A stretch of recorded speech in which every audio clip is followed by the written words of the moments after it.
بسم الله الرحمن الرحيم الحمد لله كفى والصلاة والسلام على الذين اصطفى أما بعد فأعوذ بالله من الشيطان الرجيم بسم الله الرحمن الرحيم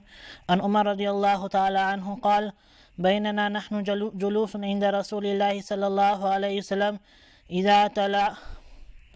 ذات يوم إذ تلا علينا رجل شديد بياض الثياب شديد سواد الشعر لا يرى عليه أثر السفر ولا يعرفه منا أحد حتى جلس إلى النبي صلى الله عليه وسلم فأسند ركبتيه إلى ركبتيه ووضع كفيه على فخذيه وقال يا محمد أخبرني عن الإسلام۔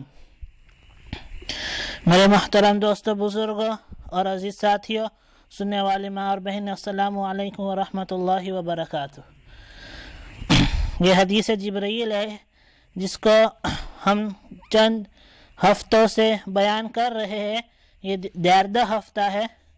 انشاءاللہ آج اس کو آگے لے جائیں گے۔ وقال یا محمد اخبرنی عن الاسلام، اور انہوں نے کہا، کس نے؟ آدمی نے کہا، اے محمد صلی اللہ علیہ وسلم، اخبرنی عن الاسلام، مجھ کو خبر دیجئے اسلام کے بارے میں، یعنی مجھ کو اسلام کے بارے میں کچھ بتائیے۔ یہاں پہ ایک سوال ہے جس کو محدثین نے قائم کیا ہے، اور وہ یہ ہے کہ وہ رجل جو حضرت جبرائیل علیہ السلام ہیں اور وہ اس انسان کی شکل میں آ کر آپ صلی اللہ علیہ وسلم کو سوال کیا، انہوں نے فوراً یہ کہہ دیا یا محمد اخبرنی عن الاسلام، کہ مجھ کو یہ محمد صلی اللہ علیہ وسلم مجھ کو اسلام کے بارے میں خبر دیجئے، یعنی سلام نہیں کیا۔ یہاں پہ سلام نہیں کیا، سلام کرنے سے پہلے ہی انہوں نے سوال کر لیا۔ حالانکہ اسلامی ادب کیا ہے کہ آدمی بیٹھے، جو حضرت جبرائیل علیہ السلام بیٹھے اور السلام علیکم کہے، اس کے بعد جو پوچھنا ہو پوچھے، لیکن انہوں نے سلام نہیں کیا۔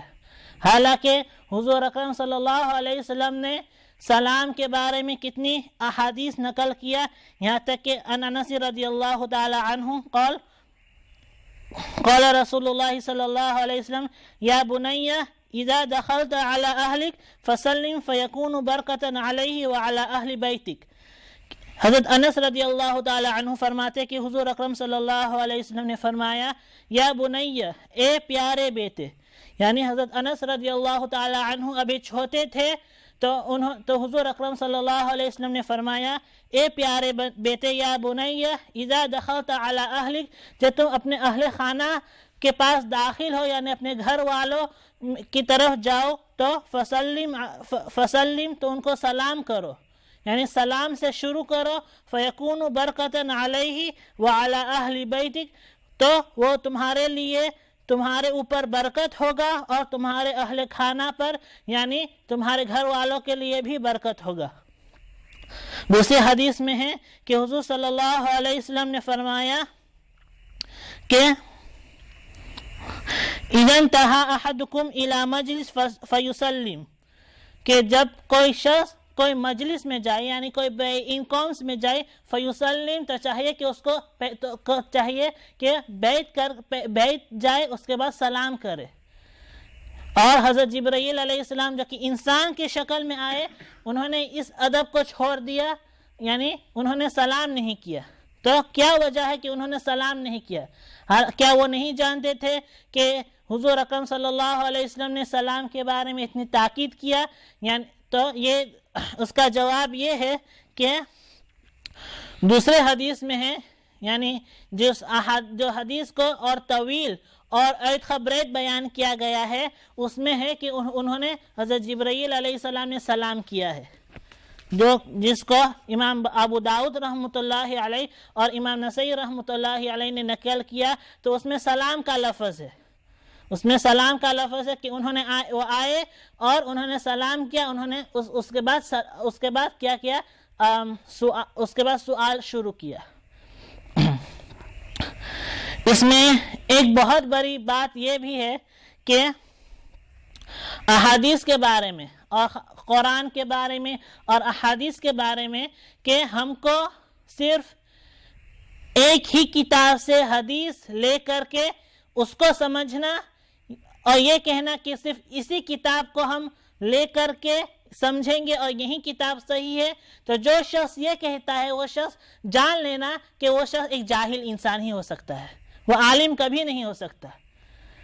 کہ وہ کہے کہ صرف اسی کتاب کے حدیث میں مانوں گا، دوسرے احادیث نہیں مانوں گا، دوسری کتابوں کے احادیث نہیں مانوں گا، تو جان لینا کہ یہ عالم نہیں ہے، یہ جاننے والا نہیں، اور یہ حدیث کے بارے میں کچھ نہیں جانتے۔ کیوں؟ کیونکہ حدیث کا تعلق کتاب سے نہیں ہے، حدیث کا تعلق کتاب سے نہیں ہے، حدیث کا تعلق سند سے ہے۔ چاہے ایک حدیث جو بھی کتاب میں ہو، جو بھی کتاب میں ہو ایک حدیث کیا ہو، جو بھی کتاب میں حدیث ہو، لیکن جو اس کے دیکھنے سے پہلے، یعنی کوئی مسئلہ نکالنے سے پہلے یا کچھ بات کرنے سے پہلے ہم دیکھیں گے اس کی سند کی کیا ہے، جو ریفرنس کہتے ہیں اس کو دیکھا جائے گا، آیا کہ وہ صحیح ہے، ضعیف ہے، حسن ہے، یا یعنی وہ قوی الاسناد ہو، اس کو دیکھا جائے گا، تب جا کر کے اس کو آگے نقل کیا جائے گا، اس کو آگے بتایا جائے گا۔ کوئی کتاب سے صرف کتاب لے کر کے یہ کہنا کہ اسی کتاب کے حدیث میں مانوں گا، تو یہ غلط ہے، یہ غلط ہے، اور جان لینا کہ وہ آدمی عالم نہیں، وہ جاہل ہے، حدیث کے بارے میں کچھ نہیں جانتے۔ کیونکہ خود امام بخاری رحمۃ اللہ علیہ نے خود اپنے جامع کو، امام بخاری رحمۃ اللہ علیہ کی کتاب جو کہ ہم نارمل بخاری شریف سے جانتے ہیں، وہ اس کا نام بخاری شریف نہیں ہے، اس کا نام الجامع، المسند، المختصر، اور اس کے بعد جو القاب آتے ہیں اس کے بعد اس میں امام بخاری رحمۃ اللہ علیہ نے المختصر کا لفظ استعمال کیا، یعنی یہ مختصر ہے،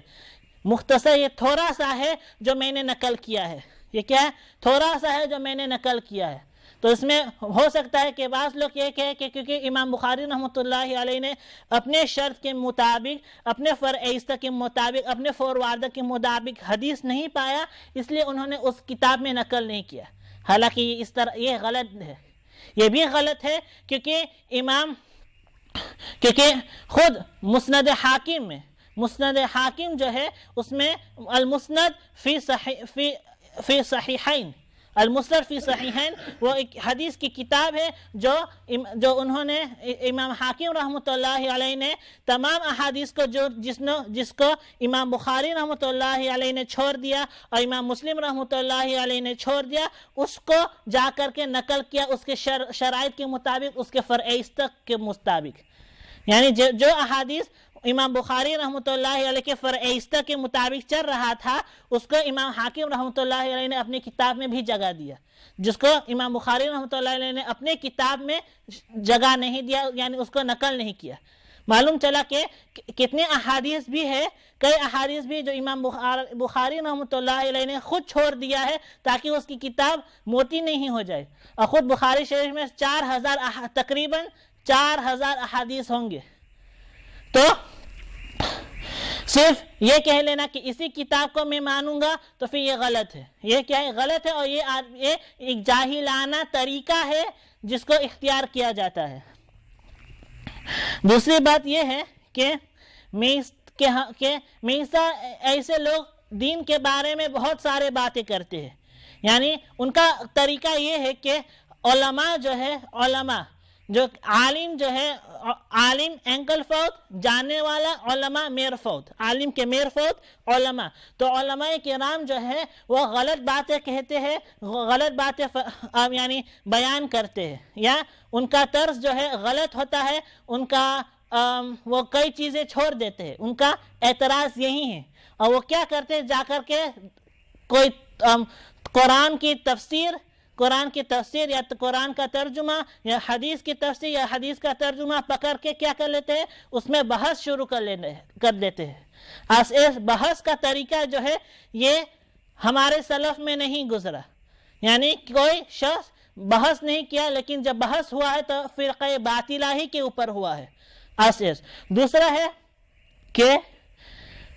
کوئی حدیث کے کتاب کو لے کر کے، یعنی ترجمہ لے کر کے پڑھنا اور یہ کہنا کہ ہم عالم کے بات نہیں مانیں گے، تو